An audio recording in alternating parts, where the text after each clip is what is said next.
By the early 1970s, the aquatic-based zoological theme park chain known as Seaworld had already opened 2 properties in the United States. The original park was highly successful, located in San Diego, California. The second park was successful enough, but a very questionable location in Aurora, Ohio. Being a Midwest guy, I know firsthand how harsh the winters can be here, and because of the harsh winter climate, SeaWorld Ohio was only open from May to September. Nonetheless, both parks were successful enough and the SeaWorld boys were actively seeking some more land to add a third property. Now, because of the lesson they learned in Ohio, they knew they wanted this third property to be in a location that would allow them to be open year-round. Well, in October of 1971, Walt Disney World opened up shop near Orlando, Florida, and was clearly an instant success. So that made the boys go, year-round operation, an already established tourist area, and at the time, relatively cheap land. How about Orlando?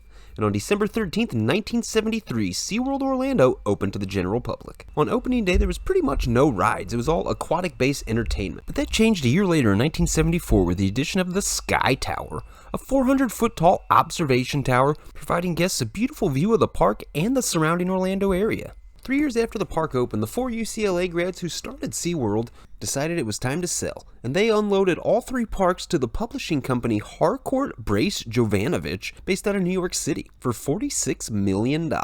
And they operated the park pretty much the same way for the next 13 years, and their most famous contribution to the park's history was the legendary Shamu Stadium. By 1989, HBJ ran into some financial hardships, and they were looking to unload their theme park division. And the highest bidder was the American brewing company known as Anheuser-Busch, who had successfully been operating 2 theme parks already in the United States in Busch Gardens Tampa and Busch Gardens Williamsburg. Now, Anheuser-Busch played it safe for the next couple of years, sprinkled on some shows, some more exhibits, whatnot, until 1992 when the park opened its first thrill ride, Mission Bermuda Triangle. It was a motion simulator attraction that really laid the groundwork for SeaWorld Orlando to grow into the park as we know it today. Now, Mission Bermuda Triangle only operated for 3 years, and it was replaced in 1995 by Wild Arctic, occupying the same building, same motion simulator, just with a different video package, bringing guests to where else? The Arctic. 3 years later, in 1998, the park received its first roller coaster, kind of. I'm talking about Journey to Atlantis, which is a dark ride, roller coaster, and log flume kind of hybrid. It actually caught a lot of grief when it first opened from angry parents saying it was a little too intense. The new millennium saw the park unveil its first real roller coaster, and of course I mean Kraken, the 153-foot-tall B&M floorless coaster that has been around for a while now, and it is still considered one of the better B&M floorless. But the huge news of that year was clearly the addition of Discovery Cove, ultra highly immersive, hands-on experience with the aquatic life of SeaWorld. Now, it's not included with your theme park admission into SeaWorld, it's its own separate gated park. Nonetheless, a super cool place that everyone should experience at least once. Now, obviously, those 2 additions cost a load of money, so the park kind of pumped its brakes and was on cruise control for the next 6 years, until we had a kiddie coaster in 2006, Shamu Express. 2008 saw the park expand in a dramatic way, and we're talking about Aquatica Orlando, an absolutely beautiful water park. Again, it's kind of like Discovery Cove, though it's not included with your admission, but it is one of the better water parks you will find in the state of Florida. 2009 saw the park's biggest corporate shakeup in the park's history take place. Saw Anheuser-Busch, who had owned and operated all of the SeaWorld and Busch Gardens parks for the past 20 years, get bought out by Brazilian mega brewer InBev for a staggering $52 billion. Oh my. So to ease some financial tension after spending $52 billion, InBev looked at the entire Anheuser-Busch portfolio and decided, we don't need these in theme parks. So the investment company known as the Blackstone Group came in and said, ooh, we'll take them, and offered InBev $2.7 billion. InBev gladly accepted the offer, and SeaWorld Parks and Entertainment was officially born.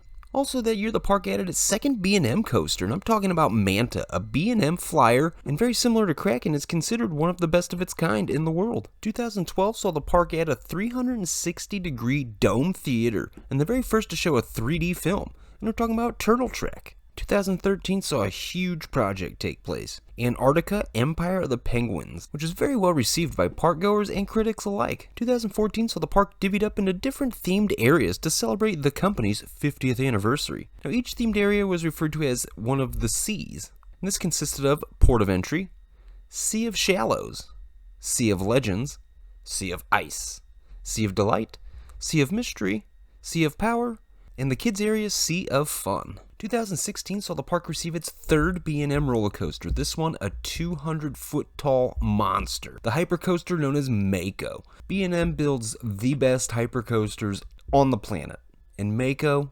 might be the best one.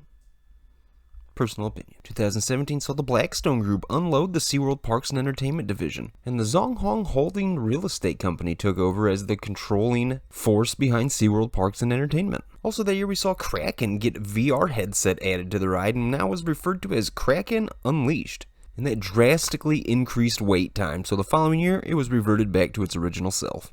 Also in 2018, the park added the Rapids attraction Infinity Falls, which holds the record for the tallest river raft ride in the world. 2019 saw the Zonghong Holding Company say, no thanks, and Hillpath Capital took over the controlling shares of Seaworld Parks and Entertainment. Also that year we saw the kids coaster Shamu Express renamed to Super Grover Boxcar Derby. 2020 was a wild year, and we saw the whole country shut down. And with that, SeaWorld Orlando decided to permanently close Antarctica Empire of the Penguins plus Wild Arctic. 2022 saw the park add its first new roller coaster since Mako, Icebreaker from Premier Rides, a quadruple-launched coaster reaching 52 miles per hour and a height of 93 feet. SeaWorld Orlando is highly regarded as one of the best theme parks in the world. The park truly has something to offer for everyone, and was the second theme park added in the now legendary Central Florida region, only behind Magic Kingdom. So if you ever find yourself doing a bad Florida vacation, you would be selling yourself short if you did not hit up SeaWorld Orlando.